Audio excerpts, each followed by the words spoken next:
안녕하세요. 안녕하세요. 예, 반갑습니다. 오늘이 며칠인가요? 9월 4일. D-Day로 남은 날은 92일입니다. 하루를 꼭 따질래? 마이너스 1. 자, 92일에서 마음 아픈 날 좀 뺍니다. 추석 때에도 좀 빠져야 되겠죠, 그죠? 또 대책 없이 술부터 권하는 사회이기 때문에 2, 3일 좀 쉬어주고 원서 쓰는 날 전후로 해서 일주일 좀 흔들립니다. 누가 마치 교육청에서 나를 부르는 듯이 느낌을 받게 되면 경기도로 갈까 아니면 경북으로 가야 될까, 다시 한번 전남으로 가볼까 아니면 충북으로 가야 할까, 세종시 오케이 하다가도 과연 어디가 나에게 맞는 걸까, 이런 고민들, 그러니까 시험 공부하고는 아무 상관없는 이런 에너지를 방출하는 시간, 여러분 한 달입니다. 그게. 한 달을 마이너스 하셔야 돼요. 그러면 62일이 남습니다. 그럼 62일 동안 공부를 다 하느냐? 그렇지도 않습니다. 예, 앞뒤 재고, 또 문제 하나 가지고 밤샘을 하기도 하고, 또 조그만 것에 상처를 받아서 흔들리고, 또 나보다 못한 줄 알았던 친구가 의외로 약진을 보였을 때 느끼는 마음의 불안감도 있고요. 어쨌거나 이제 9월부터는 여러분 제정신들 아닙니다. 다시 말해서 좀 관리를 받으셔야 돼요. 그래서 어느 때보다도 마인드 컨트롤을 잘 해주셔야 되겠는데, 그 부분은 저도 도와드리겠습니다. 조금 이상하거나 본인의 컨셉이 흔들리거나 할 때는 주저하시지 말고 카톡이나 문자 또는 여기에 나올 때에는 연구실로 들려주시기 바랍니다. 아무래도 여러분들과 함께 20수년을 함께 했기 때문에 여러분이 어떤 고민을 하시는지는 대략 압니다. 그러나 지극히 개별적인 사항들이기 때문에 제가 일일이 거기에 대해서 알 수는 없겠지만 함께 이야기를 들어드리도록 하겠습니다. 얼핏 하나 생각나는 게 있습니다. 지난 2002년 이제 2차례 시험을 치를 때인데요. 직장을 그만두고 어떤 학생이 왔습니다. 2월 말쯤으로 기억을 하는데, 직장을 때려치우고 돈을 모아서 공부를 해보도록 하겠습니다. 그래서 학부 졸업은 한 3년 됐고, 뭐 괜찮은 회사 다녔더라고요. 어찌됐든 그 친구가 5월달 시험에 합격을 했습니다. 그리고 남은 돈 한 600여만 원이 있었는데 그 돈으로 유럽 여행을 가더군요. 제가 그동안 가르치면서 가장 빨리 합격했던 친구였습니다. 그래서 여러분에게 남은 3달 동안 열심히 하면 합격할 수 있다 하는 얘기를 전해드리려고 이 얘기를 하는 게 아니라, 그 친구의 고도의 집중력에 대해서 소개를 하고 오늘 수업을 시작하도록 하겠습니다. 그 친구는 백지 상태에서 아무것도 모른다고 그랬습니다. 그리고 정말 귀찮을 정도로 그때는 뭐 이렇다 할 연구실도 없었었는데, 이제 저 혼자 할 때인데, 그 전에는 없었는데 이제 여기서 둘이서 할 때군요. 연구실을 찾아와서는 매번 조르는 겁니다. 선생님, 한국사는 어떻게 해야 돼요? 고대사는요? 그리고 근대사는요? 하고 그 다음에 묻습니다. 선생님이 예측하는 문제는 뭐예요? 아니, 그런 건 묻는 거 아니야. 가르쳐 주세요 하고 콧소리 내길래 이제 가르쳐 주기 시작했습니다. 근데 이 친구가 그때 녹음을 하더라고요. 이렇게 녹음을 하더니 거의 그 하루에 2, 3번씩 전화가 왔어요. 조금 귀찮았었습니다. 그때는. 좀 그렇잖아요. 근데 사실 저는 그 친구가 그 해에 합격하리라고는 예측이 갔던 게 뭐냐면, 그 정도의 극성맞게 질문한 친구는 처음 봤거든요. 무척 극성스러웠습니다. 근데 결과적으로 합격되고 나서 물었죠. 어떻게 했느냐 했더니, 선생님 시키는 대로 했습니다. 그래요. 그리고 문제지를 받아보면 일체 다른 거 체크 안 하고 혼자서 정해진 시간에 마이너스 20분 해서 20분을 텀을 두고 그 자리에서 풀어보는 겁니다. 여러분, 그거 되게 중요해요. 단원별 문제풀이라고 하는 것을 지금부터 이제 고대부터 잘라서 나가게 될 텐데 여기서 전제 조건이 세 가지가 있습니다. 고대사의 구성, 내용 조직에 대해서 공부하셨나요? 쓰실 수 있습니까? 자, 고대사의 뭐라고요?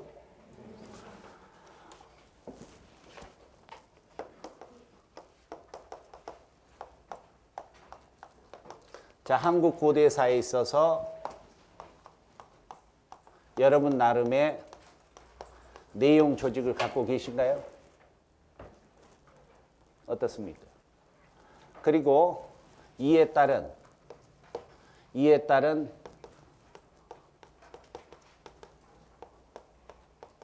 학습 목표가 무엇입니까? 선사시대에서 구석기, 신석기, 청동기, 초기 철기, 그리고 나아가서 고조선과 초기 국가들, 거기서 뭘 배우는 거예요? 우리 민족의 기원을 공부하는 겁니다. 그리고 초기 국가에서 나타난 각 국가별 발전 과정을 통해서 우리 역사의 시작점을 파악해 보는 거예요.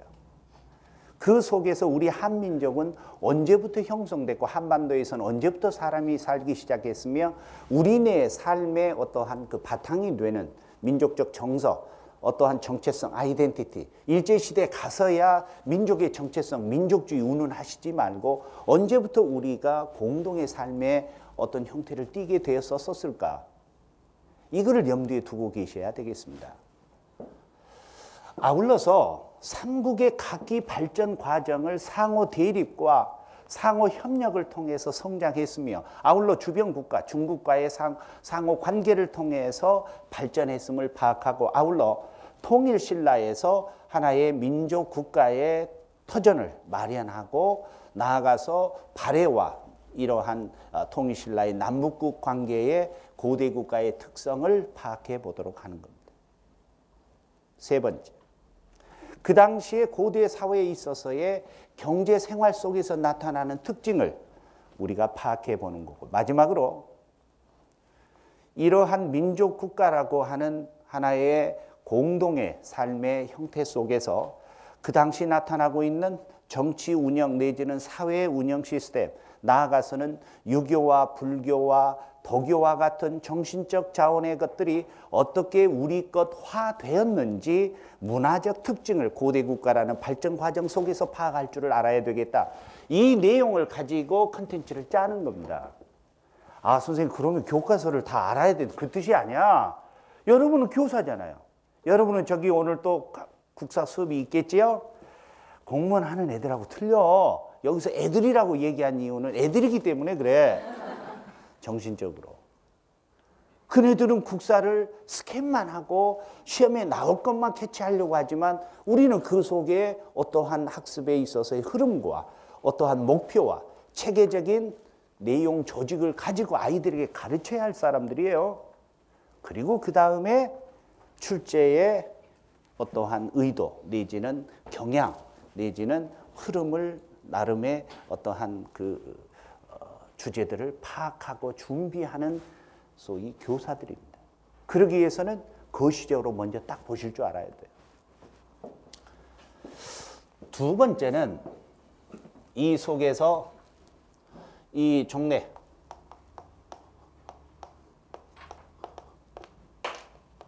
기출 문제를 나름대로 풀어보는 게 아니라 파악하는 겁니다. 파악. 여러분, 파악하는 거예요. 간혹가다 제일 무한한 것 중에 하나가 되지도 않는 썰렁한 농담했다 상대가 안 웃어버리면 그 굴욕감이라는 건 엄청납니다. 아시겠어요? 굴욕감 엄청 크죠. 자, 그래서 이 예전 80년대 때 친한 친구가 여친이 예컨대 그때는 뭐 그럴 상황도 아닙니다만은 예를 들어서 여친이 앞에 있다가 가만히 그 눈길을 바라봅니다. 그러면 자기 뭐해? 하면 아니 내 거울에 내 얼굴 좀 보고 있어 그래요. 예전에 그 뒤로 자기 안에 나 있어 하는 얘기 있었죠. 그러면 상대의 눈이 수정처럼 맑을 경우에 이렇게 하고 상대를 본단 말이야. 그럼 그때는 까르르 웃었단 말이죠. 근데 지금은 닭살이야. 뭐야 이거. 아니 그리고 왜 개그를 설명을 하지? 그 자체가 짜증이잖아요. 여러분, 그때는 언어의 유희를 즐기지 않았습니다. 표정을 봤어요. 그게 80년대 버전이에요. 그때는 표정을 보고 눈빛을 보고 서로 아무 얘기도 없이 그냥 웃고만 있어도 통한다고 생각을 했어요. 90년대에 언어 유희가 나오더라고요. 그래도 2000년대 딱 가서는 상황 속에서 순간순간 느끼는 겁니다. 그 아니면 말고. 여러분, 시대마다 트렌드라는 게 있는 거예요. 시대마다 그때그때의 출제 포인트라는 게 다 달라. 우리 선생님들은 지금의 관점에서 내가 기출문제 풀어주면 한 문제 가지고 쭉쭉 2시간, 3시간 늘어나면 저 인간 저러다 언제 다 풀 거야? 여러분 그런 거 걱정을 할 거 전혀 없어. 여러분 90년대 말 그 문제들 보십시오. 얼마나 나이브합니까? 얼마나 쭉쭉 늘어지고 순수하고 본질 자체를 무섭니까? 아니 여러분 그게 중간고사예요? 기말고사야? 그 테마들이. 근데 2000년대 와서 조금씩 객관화되고 공정하다는 미명하에 문제들이 쪼개지기 시작하죠. 그 구체적 사실과 역사적 어떠한 그 구성 능력을 요구하기 시작하죠. 여러분, 종래 기출문제를 파악한다라고 하는 것은 가장 기본적으로 뭐를 생각해야 될까요? 당시에 이것을 체크하는 겁니다. 자, 묻겠습니다. 경욱이 네 칸에 들어갈 알맞은 답을 이야기하시오. 뭘까? 뭐가 들어갈까? 몰라도 나 안 때릴 거야. 정치 상황. 이리 와. 여기가 지금 이게 지금 정치학이야 지금? 자, 승환이, 너는 왜 늦게 와서 맨 앞에 앉아 있어? 뭐라고 생각하나? 시대 상황. 정치 상황이 아니면 시대 상황도 아니겠지. 말장난하니? 옆에 친구, 자네 불똥 튄 거야 지금. 네 칸에 뭐가 들어가 있을까? 출제. 그래요. 출제. 여러분, 당시 기출문제를 볼 때 출제 경향을 보라고 지금 이걸 말을 씹는 겁니다. 씹는 거. 이 뒤 친구들이 엄청 지금 불안에 떨고 있거든요. 다시 절로 가서, 자, 성은이, 뭐가 들어가야 되겠니?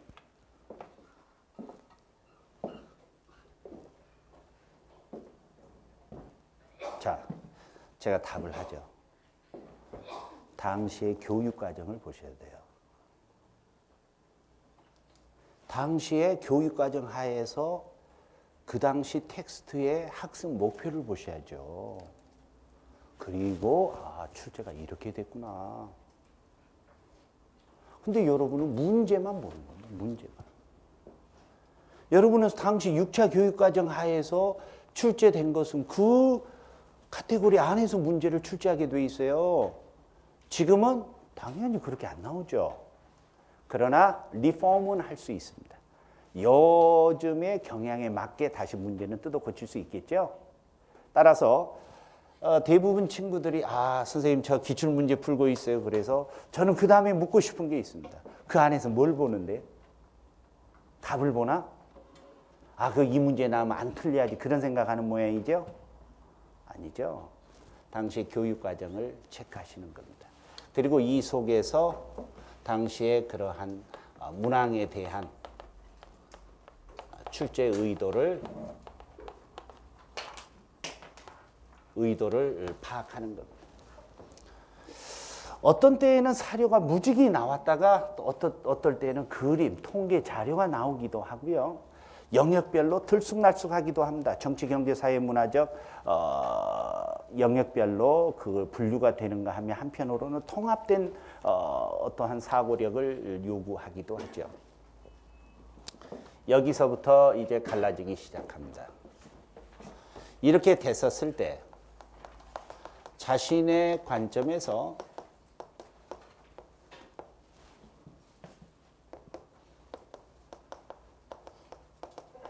문제 만들어 보기. 내가 이것을 3월부터 하라고 했습니다. 3월부터 자기 문제 만들어 봐라. 얼마나 촌스럽고 수준 낮고 보기에 얼굴 빨개질 수 있습니다. 거기서부터 출발하는 겁니다. 이 문제의 관점이 형성되지 않는 상태에서는 텍스트를 읽는다는 건 거짓말입니다. 어떤 시각에서 텍스트를 볼 거예요?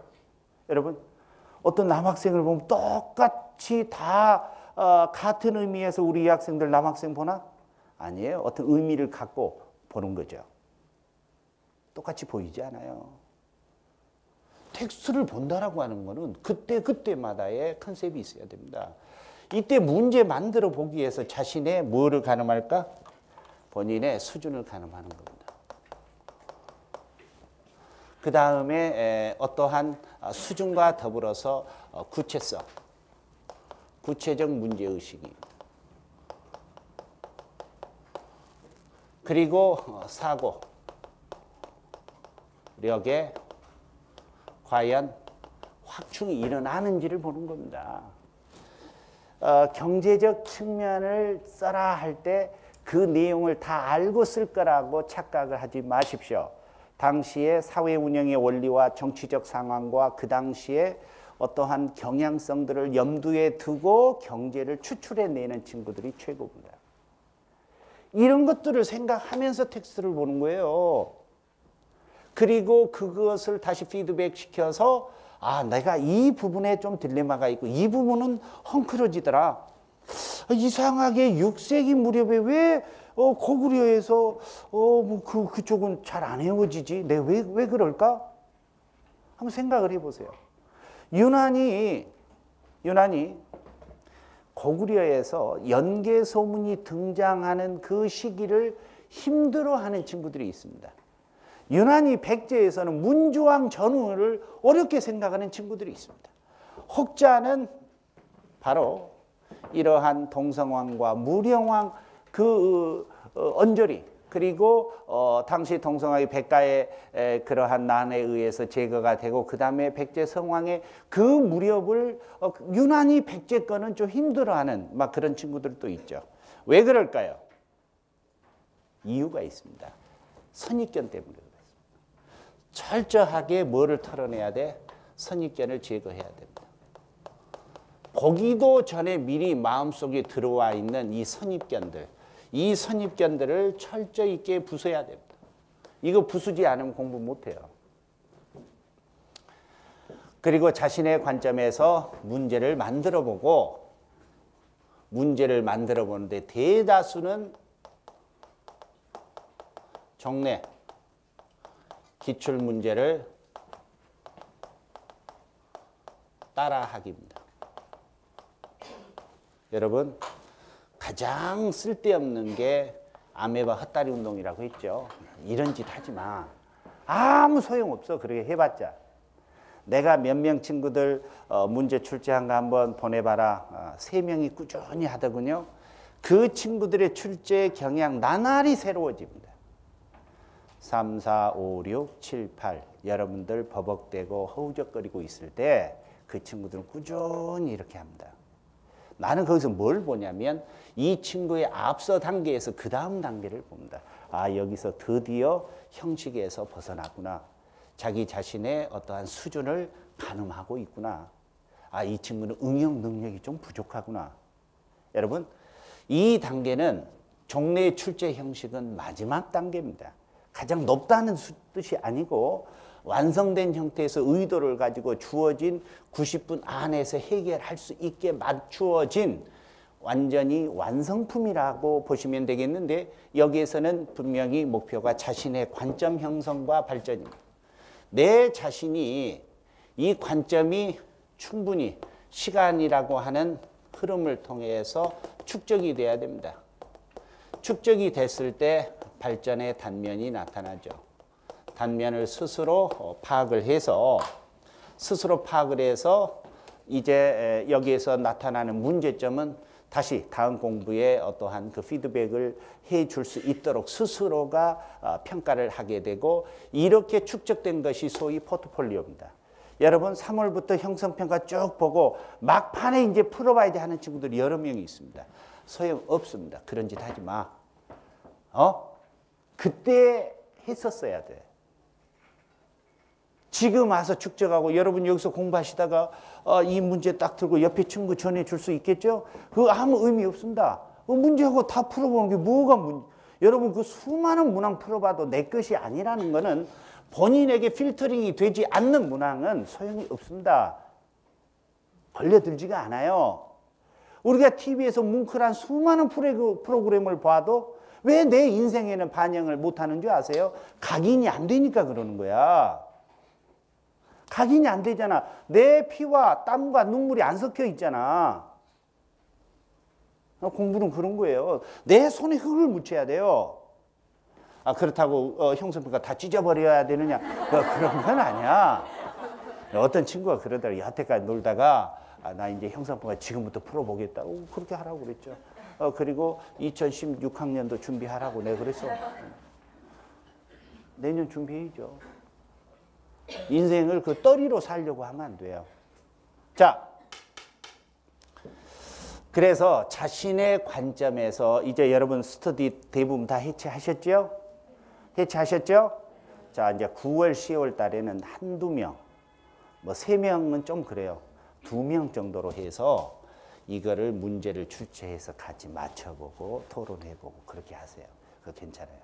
그 대신에 너무 또 깊숙하게 태클 들어가지 말고. 아시겠어요? 알겠습니까? 자, 이런 상태에서 마지막 단계로 이제 파이널 코스입니다. 이 파이널 코스로 오늘 우리가 하는 단원별 문제풀이는 두 가지 의도가 있습니다. 하나는 주어진 시간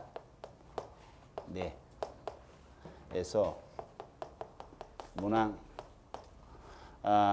파악하고 바로 여기에 따른 해결 능력을 향상시켜야 되는 형식적 목표입니다. 주어진 시간 내에 그 문항을 읽고 어떤 것을 묻고 있는지 그리고 이것을 해결하기 위해서는 어떠한 팩트들을 재조직해야 되는지를 파악하는 겁니다. 어려워요. 선생님 문제 미리 나눠주세요. 이 얘기를 확대하면 선생님 그날 시험 볼 거 금고에 넣어놨을 테니까 훔쳐다가 하루 전에 저에게 갖다 주세요. 그럼 현장 가서 풀게요 하고 똑같은 얘기예요. 저는 그래서 여태까지 강의하면서 문제를 미리 나눠준 적은 거의 없었습니다. 거의 없었어요. 뭐 욕을 하든 말든 뭐 그러면 안 들으면 되지 뭐. 제가 의도하는 건 의외로 지금부터 고속도로만 쫙 달리다가 꾸불꾸불 국도 그것도 왕복 2차선에 진입하신 겁니다. 여러분은. 이제 혼자서 외롭게 농로를 달리셔야 돼요. 여러분은. 시험장에 가셔서는. 어떠한 입간판도 거리 표지판도 가로등도 없습니다. 그래서 처음에는 버벅거리겠죠. 그러나 이 해결 능력을 신장시키려면 그렇게 하셔야 돼요. 거기에서 충격을 받으셔야 돼. 그리고 해설을 들어보면서 어느 부분에서 내가 이게 미진했는지 이거를 건져내셔야 됩니다. 흔히들 그런 얘기하죠. 찍는다라는 말을 합니다. 그럼 찍어주는 대명사 학원. 왜 그 학원에 있는 강의 듣는 친구들은 똑같이 잘해야 되는데 들쑥날쑥할까요? 동일한 현상이 일어나도 그것을 자기 것으로 내면화시키는 능력이 틀리기 때문에 그렇습니다. 자, 그 다음에 여기에서 이제 다양한 주제들에 대해서 이것을 미흡한 것은 보완하고 좀 더 어떤 부분은 탐구하고 그러면서 이것을 자신의 대비책으로 삼는 겁니다. 무슨 얘기인고 하니 선생님이 제시해 준 문항에 대해서 아, 이런 부분을 내가 좀 미처 체크를 못했구나. 야, 이 부분은 꼭 선생님은 언급을 안 했지만 내 나름대로 이것은 좀 리서치를 해봐야 되겠는데, 이렇게 해서 한국 고대사를 딱 보시잖아요. 그러면 단원별 문제풀이에서는 순전히 모의고사를 위한 워밍업입니다. 여러분, 비빔밥에서 전주에 가보시면 왜 넛새를 쓰는지 아세요? 전주에서만 그런 거 아닙니다. 본래 이렇게 그 격식을 갖춘 한정식에서는요, 여러분이 전형적으로 돌솥 비빔밥의 의미는 밥을 따뜻하게 바로 용기 자체에 열이 자체가 가해진 상태에서 일정한 맛을 낼 수 있도록 거기에 뒷받침해 주는 겁니다. 워밍업이라는 건 다른 거 아니죠. 여러분에게 지금까지 주어진 고속도로만 달리다가 이제는 적어도 자기 시야에서 거리 표지판을 보면서 목적지까지 향해 가는데 온전히 공력을 들여야 되는, 근데 버벅거리기 때문에 옆에서 가이드를 해주는 것 뿐입니다. 이제는 문제풀이에서 적어도 제 시간에서만큼은 아, 선생님 이런 훈련을 시키시려고 하는구나. 물론 그 훈련은 모의고사 때도 가능하지만 그거는 전체 이제 어떠한 그 종합적 훈련의 양상이고, 지금은 각계전투입니다. 각 영역별로 고대사, 중세사, 근세사별로 해서 예측하십시오. 아, 이거 진짜 어려운데 이건 어떻게 해결해야 되지? 물론 충분한 시간은 주지 않습니다. 제가 키워드 정도 뽑아낼 정도로 한 5분, 10분, 자 풀어보십시오 할 때 순간 집중을 해보는 겁니다. 그 훈련이야. 아시겠습니까?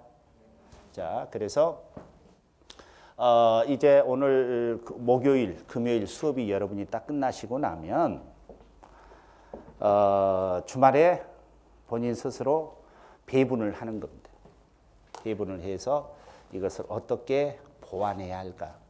나머지 빠진 주제는 어떤 식으로 선정을 해볼까 해서 최소한 큰 대단원의 경우에 10문항 정도의 탐구 문제를 만드십시오. 그리고 그러한 문항을 만든 뒤에 대비책을 나름 가지고서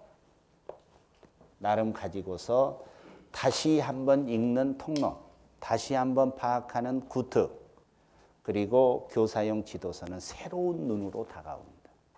전혀 새롭게 들어와요. 왜? 문제의식을 가지고 보니까. 그래서 횟수가 12번이면 어떻고 20번이면 어떻습니까?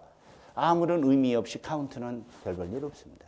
이런 것들을 계속 보완해주고 가다듬어 가게 되면 나중에 가서는 상당한 수준에 도달할 수 있다 하는 것을 우선 수업과 관련해서 말씀을 드렸습니다.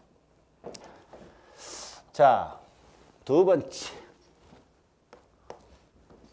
앞으로 남은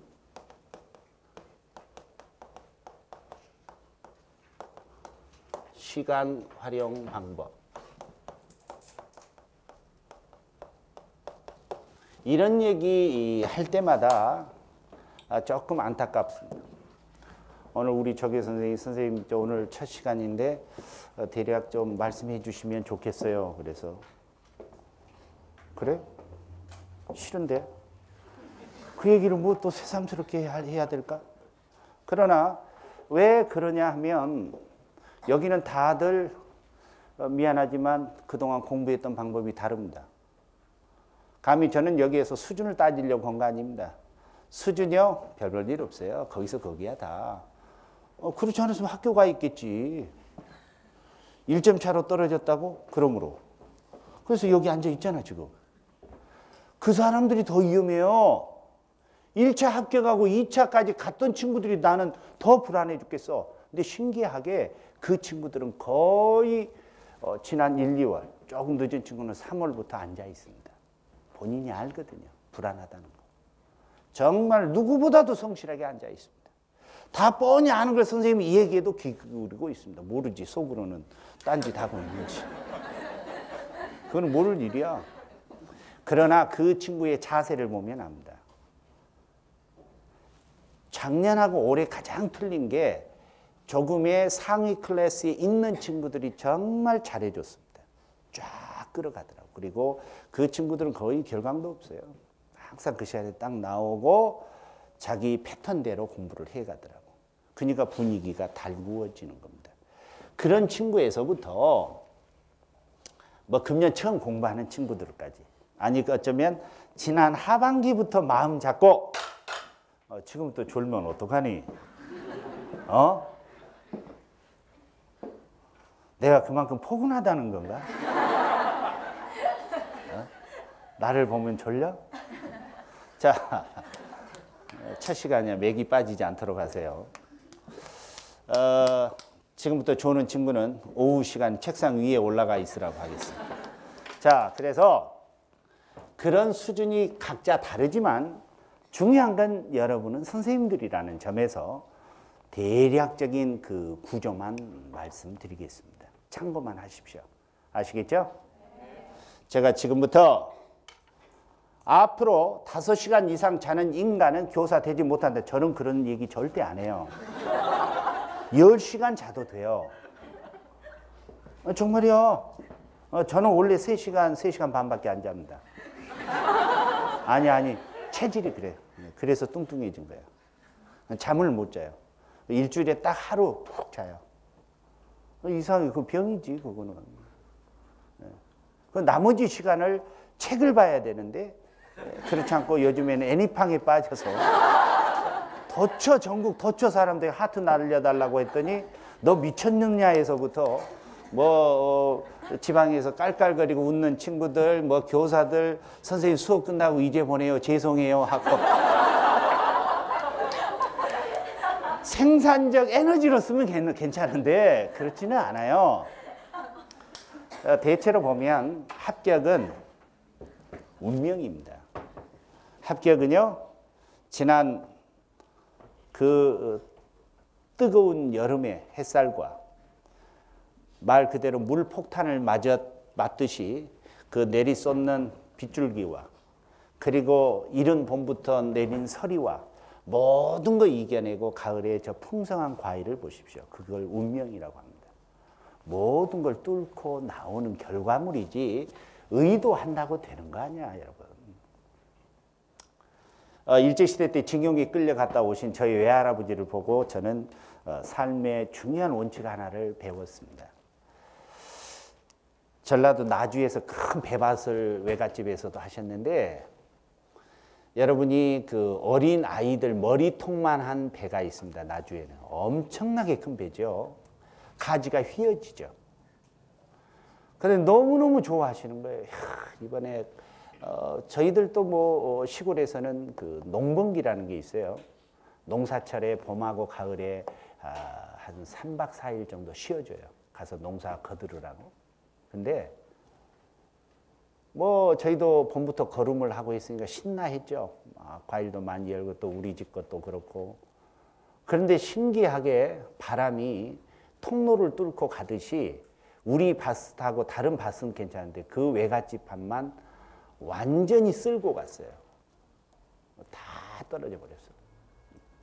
그래가지고 그 넓은 밭에 할머니는 우두커니 앉으셔서 울고 계시고, 할아버지는 계속 하늘만 쳐다보시고, 멀리서 봤으니까 눈물 흘린지는 모르겠는데 딱 돌아서서 할머니를 일어서서 집에 갑시다 하시면서 내년에 다시 지어야지 뭐. 저는 그거 보고 그 이후 계속 그 모습이 생각이 나는 거예요. 지금 한탄하면 뭐 하냐는 거겠죠? 그런데 원망하는 빚은 없었어요. 그리고 시골 분들은 그 당시 어려서 60년대 보니까 비가 오신다고 하지 비 온다는 소리를 안 들었습니다. 비가 오시네. 얼마나 그 농부로서 반가웠으면 그럴까요? 근데 장마 때도 찌푸리지 않습니다. 정신 차리라는 뜻이겠지, 이런 식으로 가시더라고요. 이제 인생 살다 보면 오로지 합격밖에 보이지 않는 여러분 충분히 이해합니다. 그러나 3개월여 앞두고 조용히 앞으로 좀 반성할 부분이 혹시 있는지 이 이야기를 통해서 정리를 해 주시기 바랍니다. 모두 일괄적으로 그럴 필요는 없다는 거 분명히 내 말씀드립니다. 자, 먼저 시간 활용 방안에 대해서 살펴보면 첫 번째는 과목별 전략입니다. 두 번째는 시기별 전략입니다.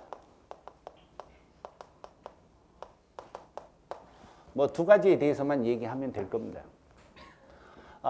우선 과목별로는 당연히 9월이기 때문에 교육학은 반드시 일주일에 하루 이상은 투자를 하셔야 됩니다. 뭐 그것을 나누어서 이틀에 걸쳐서 하셔도 좋고요. 가급적 교육학은 강의를 듣고 또는 인강을 듣고서 그날 해결하셔야 됩니다. 뒤로 미루시면 안 됩니다. 자, 그 다음에 지금 여기서 공부하고 있는 한국사입니다. 한국사는 내가 기초가 없다.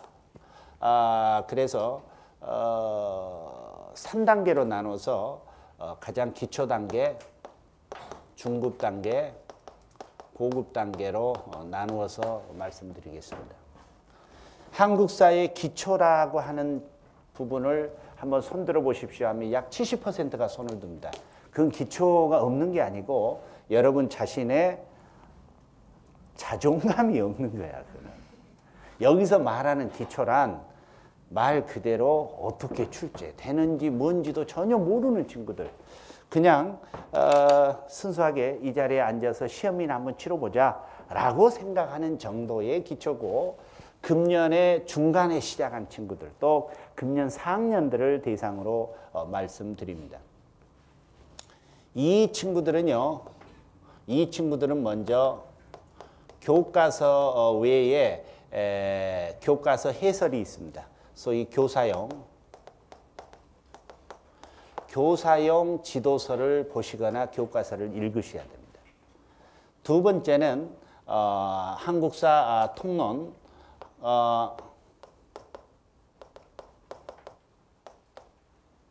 한국사 통론을 통해서 이 속에서 쭉 읽어 나가시는데 시대별로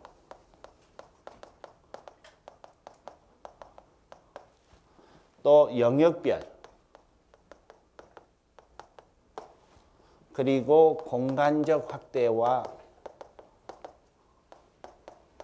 대외적 관계. 자, 이것을 염두에 두고 읽으십시오. 다음 중급. 대다수가 중급입니다.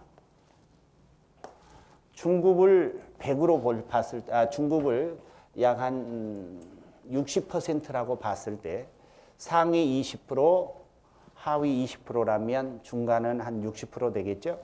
60% 가운데 합격생이 약 절반이 나옵니다. 그럼 상위 20%는 다 합격일까요? 아니요. 상위 20%에서는 한 12% 정도밖에 합격이 안 나옵니다. 나머지 8%는 헛다리 짚다가 떨어지는 거예요. 그 이유가 있습니다. 특정 과목이나 특정 시기에 전략이 없었기 때문에 그렇습니다. 여러분, 이 태양이 떠오르면 만천하의 모습이 다 적나라하게 나타납니다. 그러나 밤이 되면 불빛을 비추는 데만 존재감이 드러나게 되죠. 마치 밤에 사물을 파악하는 게 시험 응시생들의 심리입니다. 어느 쪽, 내 눈에 띄는 게 다 중요한 게 아니야. 전체 관점을 유지하고 있어야 되거든요. 그래서 바로 이 중급, 이 친구들은 의외로 각기약전을 할 경우 중요한 결과를 얻어낼 수 있다는 부분. 제가 그래서 전체적으로 한 60% 합격시키겠다 한 얘기가 그 얘기입니다.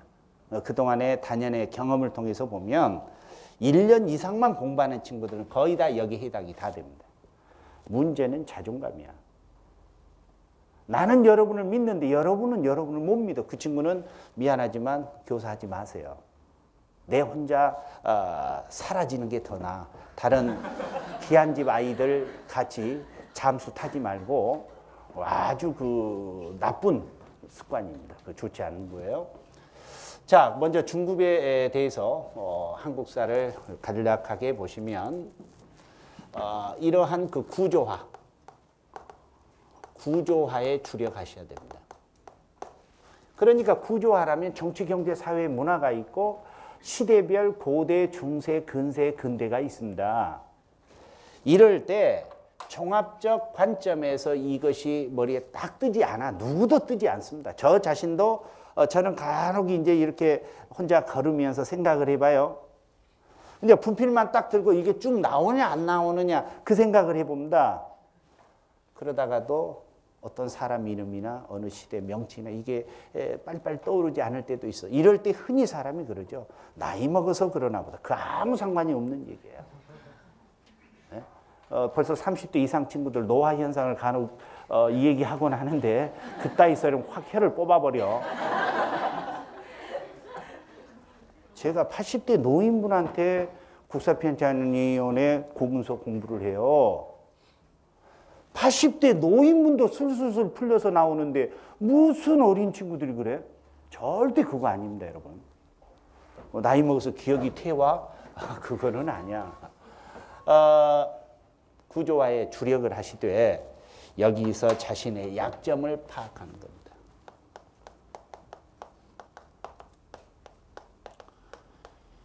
근데 약점 파악이라니요, 선생님 좀 더 구체적으로 얘기해 주십시오. 약점 파악은 이런 겁니다. 자, 특정 시대의 사건, 인물 또는 영역. 자, 이 부분이 힘들다는 겁니다. 특정 시대의 사건이나 인물, 영역이 유난히 나는 힘들다. 특히 뭐 대외 관계가 힘들다. 그래서 이 부분에서는 이제 뭐를 참고를 하냐면 이쪽을 써주고 있는 이른바 구특, 신특 또는 뿌셈 등등이 있을 겁니다. 이걸 그때그때 보완하는 겁니다. 딱 그 부분만 보완하는 거예요. 그 부분만. 그리고 아울러서 재조직 회복이에요. 재조직 훈련입니다. 이것은 이제 괄호치기, 그 다음에 개인적인 문답풀이. 이건 둘이서 스터디 할 때 또는 문제를 한 10문항 정도 만들어서 서로 디스커션 할 때 책을 덮고서 한 명은 물어보는 겁니다. 에? 자, 고구려가 4세기 초에 압록강을 넘어서 여동으로 진출할 수 있는 교두보를 확보한 때는 무슨 어린아이도 뭐 퀴즈입니까? 그런 거 되게 좋아해요. 자기가 힘들어하는 부분을 상대에게 부탁하는 거예요. 이 부분을 좀 물어봐 달라. 무슨 얘기인지 아시겠죠? 그거 되게 재밌어요. 여러분은 어쩔지 모르겠다. 그래서 그것은 억지로 대답하려고 하지 말고 시간을 줘야 돼요. 그래서 그런 생채기를 극복해야 돼요. 여러분, 아무것도 아닌 건데 사람들이 어려워합니다. 상대는. 이 부분을 반드시 체크하십시오. 전에 어떤 부분이 어렵더나 보니 뭐 여러 가지 다 어렵겠지만 한국사에서 어느 부분이 특히 어려워? 고려 시대 정치, 중앙 정치와 지방 정치. 자, 고려 시대 때 중앙 정치와 지방 정치가 어렵다 할 때 본인은 무엇을 빠뜨리고 있냐면 시대 구분을 빠뜨리고 있는 거예요. 고려 초기인지 정기인지 무신 정권기인지 후기인지 아니면은 들쑥날쑥하는 왕권 강화랍시고 친원 그 원나라 지배하에서 이루어지는 각 특수 도구들이 그런 건지. 그러니까 말하자면 의사 앞에 가서 어떤 증상을 얘기하고 아 이것 때문에 그렇다라고 하는 것은 모든 게 치료 가능하답니다. 그런데 이야기를 기껏 했더니 의사가 갸우뚱 모르겠는데 왜 그래? 검사를 한번 해봅시다. 이거는 치료 안 된다는 거예요. 제가 여러분한테 어려움이 있거든 저를 통해서 연구실에 오거나 연락 주십시오 한 이유 아시겠어요? 선생님 질문이 있는데요. 뭐 자네 궁의 성씨가 뭐야? 궁씨야? 응? 거기는 당연히 신라 왕족이라니 김씨죠. 그러니까 그런 막혔을 때 질문하라는 뜻이 아니야. 이런 거 모르겠는데요 할 때 나는 증상을 짐작하는 거야. 아, 자네 그러면 이걸 이렇게 한번 풀어보시게. 아, 이런 부분에서 자네가 막힌 것 같은데 의외로 집에서 하수구가 막힐 때 딱 정해져 있습니다. 터닝 포인트에서 막히거든요. 그 부분만 이물질 제거해주면 쫙 내려가게 돼 있어. 그러니까 중급 친구들 특히 재조직할 때 저런 문답풀이라든지 하는 걸 통해서 그 소통을 잘 시켜주시면 뻥 뚫리는 날이 반드시 온다. 그것을 잘 유의하시고 정 옆에 파트너 없으면요. 제일 만만한 게 머리 팍팍 돌아가는 대학생 동생이나 고등학교 그 좀 싸가지 없는 고등학교 동생이면 더 좋습니다. 걔네들은 아주 날카롭지만 얄밉게 질문하거든요. 그런 부분을 좀 활용을 해 주시기를 바랍니다. 고급에 해당하는 친구들은 이 단원별 문제풀이를 즐기시면 됩니다. 어떻게 즐기냐고요? 주어진 시간 내에 키워드들을 쭉쭉 뽑아봐. 그리고 절대 사전에 풀지 마. 공부한 친구들 어제 나눠줘서도 안 푼다. 그대로 가지고 와요. 왜?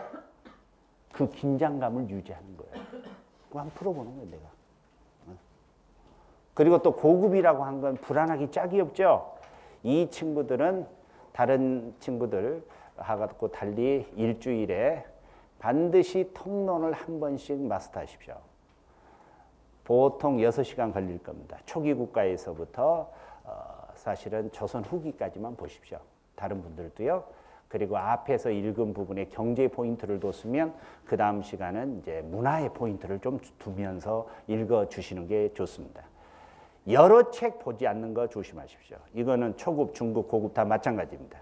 이 책 봤다, 저 책 봤다 하지 말고 애정 어리게 이제 하나로 승부 건다 생각하고 그렇게 반복해서 읽어야 예측 가능합니다. 다음번에는 어떤 스토리가 나오겠거니 아시겠죠? 자, 그리고 이제 고급 친구들의 경우는 삼국사기나 삼국유사 또는 고려사 그리고 조선왕조실록에서 제가 이제 이 시간 끝나고 고대사에서 어떤 쟁점이 있는지를 쭉 얘기해 드릴 거거든요. 이거를 딱 메모해 두셨다가 초급, 중급, 고급 다 마찬가지입니다. 그 주제를 가지고 여러분은 이제 리서치를 하시는 겁니다. 아, 이런 거 맞아. 조사해 봐야 되겠구나. 실은 여기서 나오는 얘기 가운데 거의 100% 다 출제됩니다. 그건 제가 장담할 수 있습니다. 아니, 이렇게 여러분 작년 문제 보세요. 그 정도로 헐렁하게 하면 누워서 떡 먹기죠. 다만 체할 수 있으니까 간혹 일어서줘야 되겠습니다만은 쉽습니다 아주. 그리고 고대사에서는 잘해야 한 2문항 정도밖에 안 나와. 그러는 거를 수십 문항을 갖다 접근을 하면 다음 시간에도 여러분 고대사 또 풀 거거든요. 그러니까 이렇게 해버리면 뭐까지 거 지금부터만 잘해도 합격할 수 있어. 그건 우리의 바람이지만 그렇죠? 여기서 한 서너 명 그 바람을 갖고 있는 친구들이 있는 것 같은데 인생은 순간입니다. 자, 고급에 대해서는 너무 고민하지 마시고요. 고민하지 마시고 결정적인 것은 하던 대로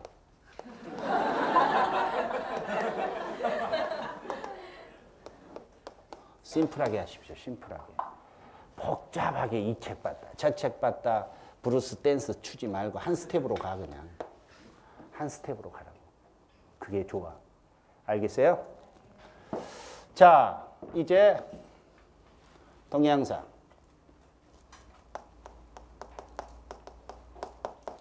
동양사 이게 계륵입니다. 계륵. 사람 환장하는 거야.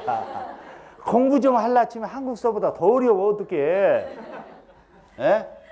그래서 첫 반부터 포기를 하고 갑니다. 이건 포기한다. 단.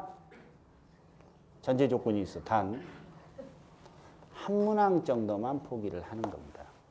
이걸 해놔야 편안하게 접근할 수 있습니다. 먼저 동양사는요, 한중을 중심으로 쭉쭉 읽어주시면서 거시적으로 파악을 하는 게 핵심입니다.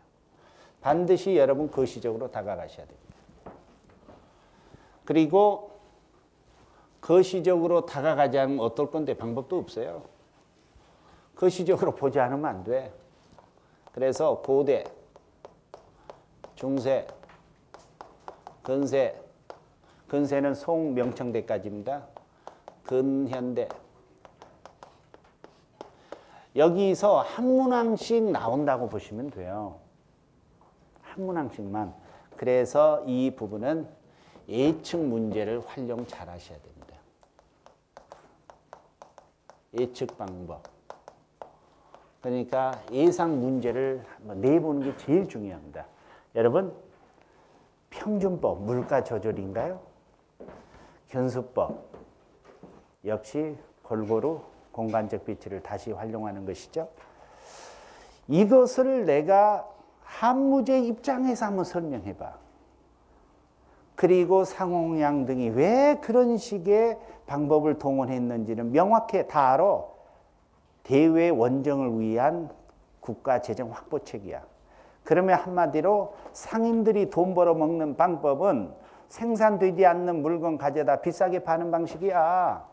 이것을 국가가 나서서 하겠다는 거야.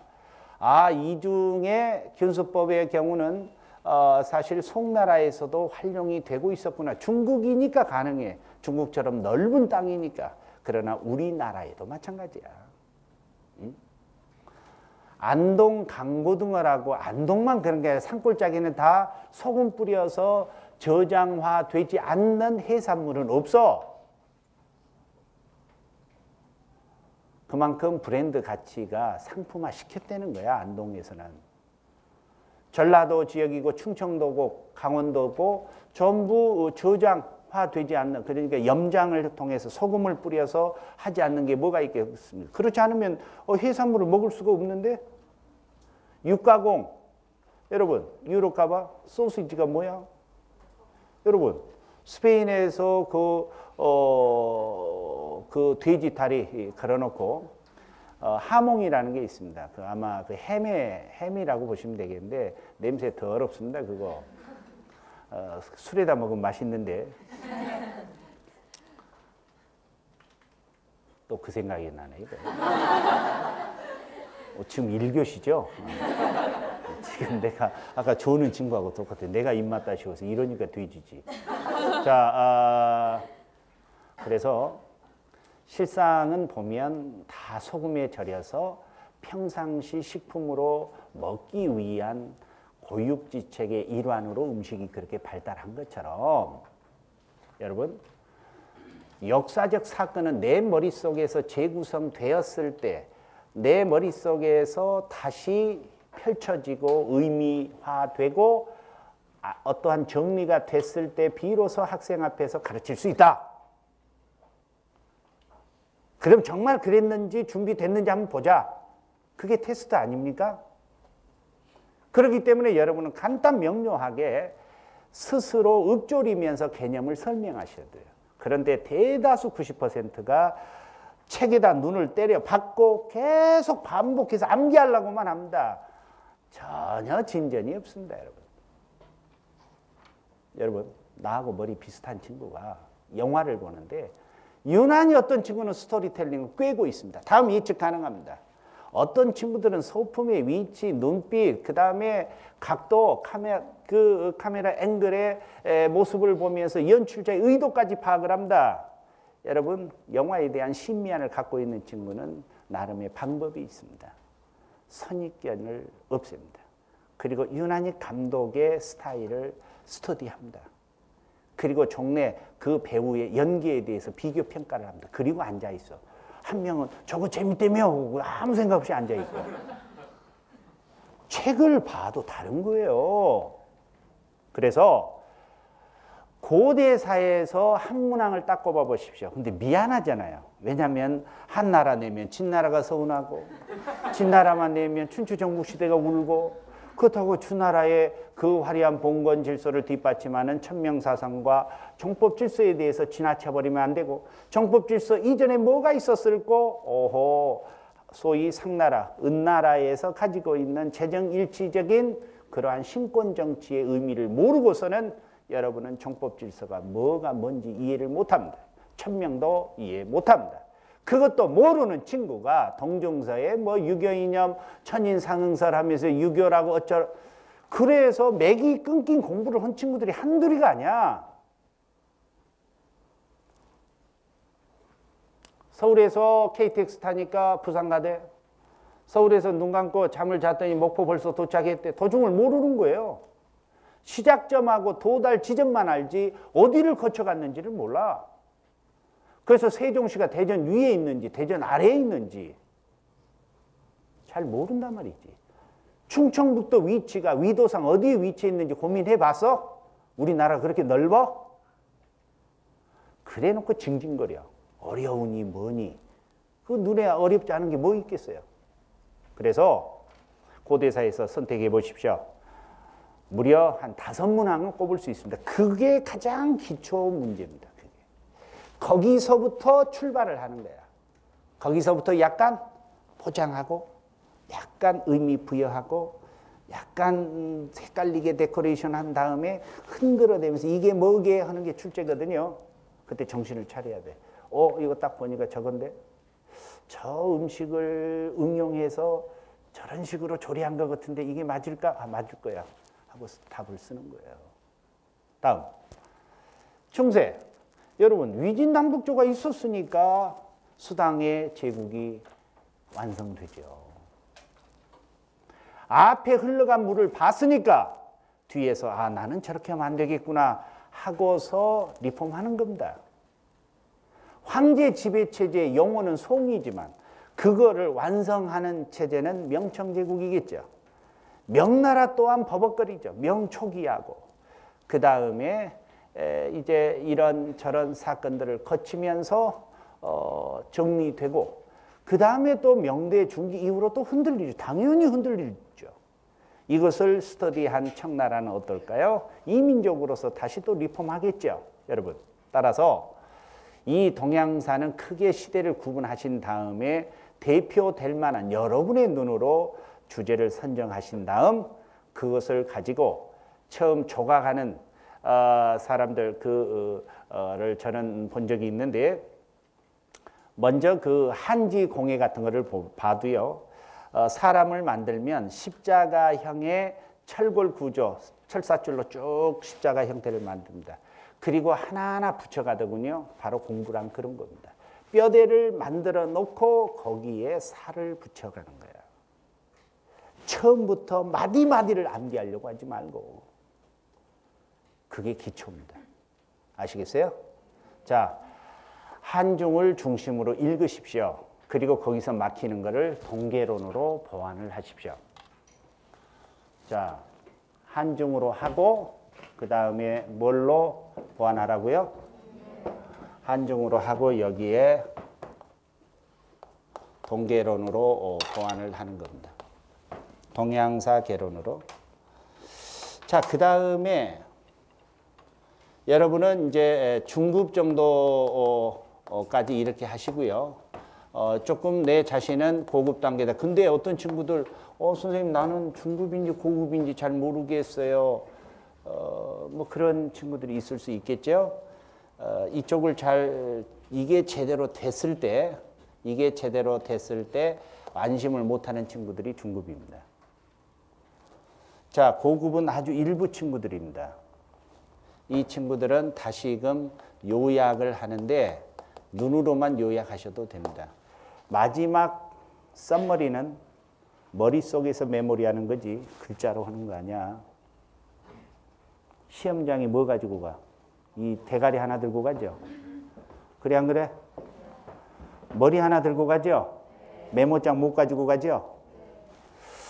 그 점을 잘 유의해 주시기 바랍니다. 꼭 내 머릿속에 넣어야 돼. 그러려면 반드시 친절하게 내 자신에게 설명을 해줘야 되겠죠. 동양사 기초 지식이라는 책이 있습니다. 그 다음에 그림과 연표로 보는 중국사, 이거는 중급 친구들도 보기 좋고 초급도 좋습니다. 재미나게 사진이나 연표나 보면서 읽어가. 그리고 필이 꽂히면 집중적으로 설명을 본인이 한번 해봐. 그게 제일 좋습니다. 그리고 한국사나 동양사나 반복학습이라는 거 꼭 잊지 마십시오. 여러분, 동양사는 한 번 일주일마다 한 주제씩 나가면 9월 달에 한 번 마스터하는 겁니다. 10월에도 한 번 마스터하십시오. 11월에는 매 주마다 2파트씩 하면 2번을 마스터할 수 있습니다. 그러므로 샅샅이 3번을 다 볼 수가 있습니다. 샅샅이 볼 수가 있습니다. 지금부터 해도 된다는 뜻입니다. 아이고 어느 세월에 동계론 그런 공부는 안 하는 게 좋습니다. 동양사는요 문항이 많지 않습니다. 그리고 거기에 딱 그 원칙 알아두십시오. 어려운 문항 반드시 한 문항 넣습니다. 그러므로 제가 포기하라고 한 거예요. 어려운 문항은 공부한 친구들이 푸는 거예요. 선생님 무슨 재수없는 얘기를 그렇게 하십니까? 계산해 볼래? 한국사도 어려운 공부를 한 친구들에게 푸는 문항이 2문항, 서술형에서 1문항 또는 2문항 나와요. 동양사도 1문항, 서양사도 1문항, 역결혼도 한 2문항. 그거 다 빼도 합격해. 합격 점수가 나와. 문제는 그것도 못 풀고 쉬운 것도 못 풀기 때문에 여러분이 떨어지는 거야. 정말이야. 그 안전장치 다 돼 있습니다. 저 한 문제 포기한다고 떨어지는 거 아니야. 나머지 쉬운 거 풀고 거기에 매달렸다 재수 없으면 맞춰버릴 수가 있습니다. 그럼 무조건 합격이야. 그거는. 준비 안 됐는데 합격하는 게 재수 없는 거죠. 자, 여러분. 그래서 뭐 뻔히 아는 얘기다라고 얘기하실 수 있겠습니다만은 제가 볼 때에는 새로 해서 제발 한 가지만 부탁하고 잠깐 쉬겠습니다.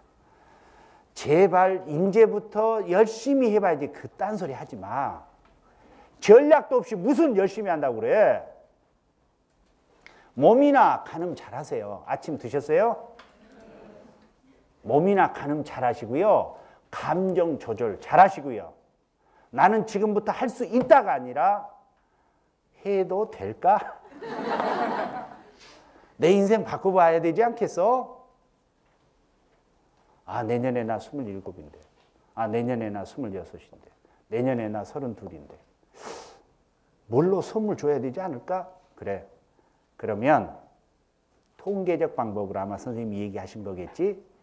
그럼 거기에 맞춰서 한번 해보자. 나는 초급이다. 오케이? 나는 중급이야. 오케이. 그럼 거기에 맞는 전략이 뭘까? 아, 이제 시간은 다 뻔히 얘기 다 나왔으니까 일주일로 패턴을 바꾸는구나. 하루 정도는 교육학을 하시오.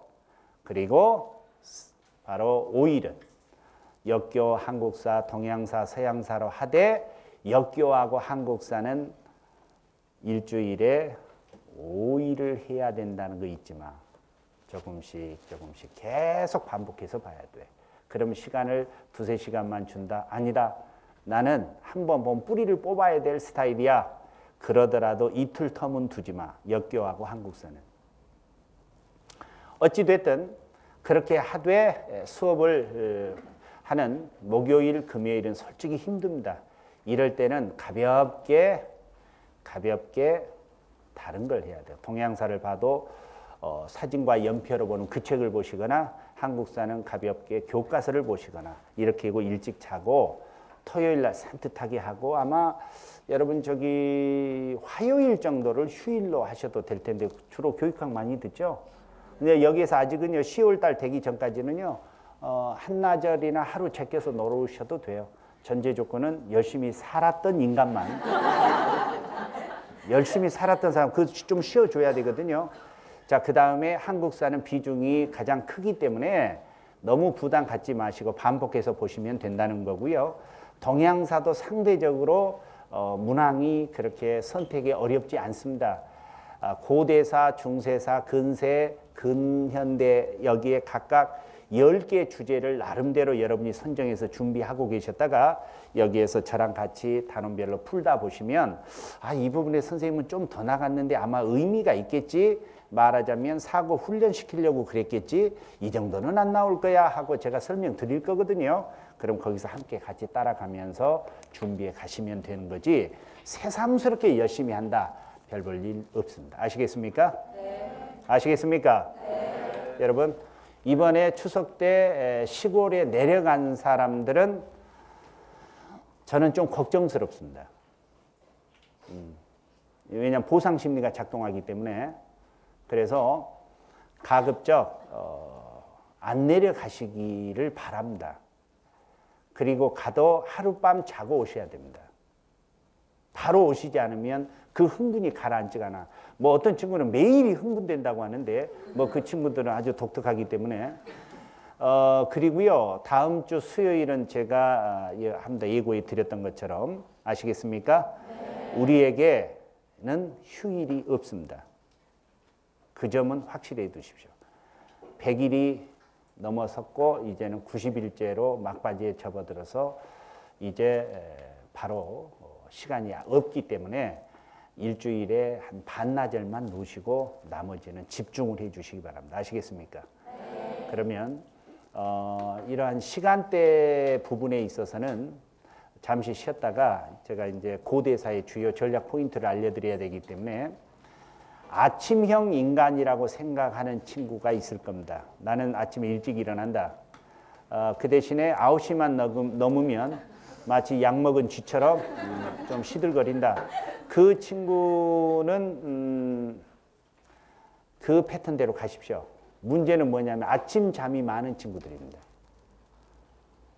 근데 아침 잠도 많은데 9시 넘어서도 잠이 많다. 이 친구는 병원에 가보시기 바랍니다. 아침 잠이 많은 친구들은 지금부터 고치셔야 됩니다.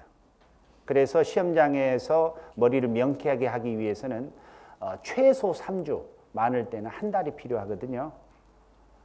패턴이 바뀌려면 그 점 조심하시고 하루에 8시간 이상은 저는 무리라고 봅니다. 공부 안 되는 거거든요. 그래서 나름의 보상을 좀 잘 좀 해주시면 뭐 자습실에서 하든 독서실에서 하든 그거는 저는 괜찮다고 봅니다. 바로 그게 수준 차이고 능력 차이입니다. 어떤 수준? IQ가 아니고 내 자신을 통제하는 방법을 여러분만 아시잖아요. 아시겠죠? 자, 여기까지 마무리 짓고 잠시 쉬었다가 고대사의 주요 전략을 살펴보겠습니다. 잠시 쉬겠습니다.